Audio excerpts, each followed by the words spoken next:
Priest, after the order of Melchizedek, prophecy fulfilled.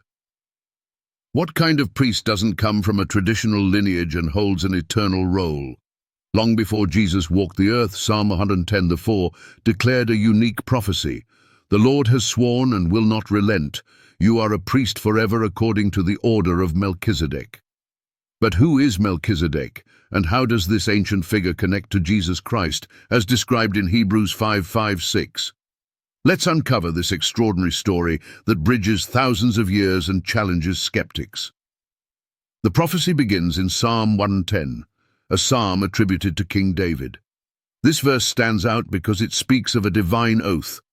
God himself swears that someone would be a priest forever, not according to the Levitical order, but according to the mysterious order of Melchizedek. Who was Melchizedek? The Bible introduces him in Genesis 14:18-20 as the king of Salem and a priest of God Most High.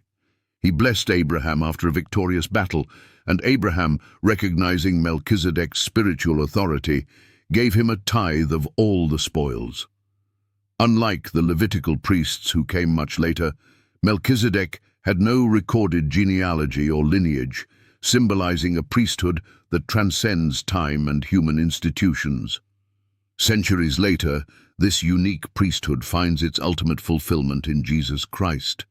Hebrews 5:5-6 connects Jesus directly to this prophecy. So also Christ did not glorify himself to become high priest, but it was he who said to him, "You are my son, today I have begotten you." As he also says in another place, "You are a priest forever according to the order of Melchizedek." Unlike the Levitical priests, who were temporary and bound by earthly limitations, Jesus' priesthood is eternal. He serves as both king and priest, offering himself as the perfect sacrifice for the sins of the world. His role is not confined to a temple, but extends to all of creation, bridging the gap between God and humanity. The connection between Jesus and Melchizedek highlights several key truths. Eternal priesthood.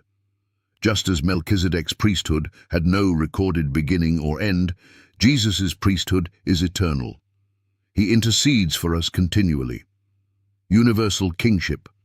Melchizedek was both a king and a priest, a dual role that perfectly mirrors Jesus, the King of Kings, and our eternal high priest. Superiority over the Levitical system. Jesus' priesthood transcends the limitations of the Levitical order, fulfilling what the law could not. Throughout his ministry, Jesus demonstrated the qualities of a perfect high priest. He healed the sick, forgave sins, and ultimately sacrificed himself to atone for humanity's sins. His resurrection affirmed his victory over sin and death, solidifying his eternal role as our high priest. Skeptics might argue that the connection between Melchizedek and Jesus is coincidental or symbolic at best, but how do they explain the seamless alignment of Jesus' life and ministry with this ancient prophecy? How do they account for the enduring impact of Jesus' priesthood, which continues to transform lives worldwide? The prophecy of Psalm 110:4 and its fulfillment in Hebrews 5:5-6 reveal the depth and intentionality of God's plan. Jesus, the eternal high priest after the order of Melchizedek, invites us into a relationship with God that no earthly priest could offer. His priesthood is not bound by time or tradition, but is eternal, perfect, and accessible to all. This story challenges us to ask, will you recognize Jesus as your eternal high priest, the one who bridges the gap between you and God? His role is not just historical, but deeply personal, offering hope and redemption to all who come to him.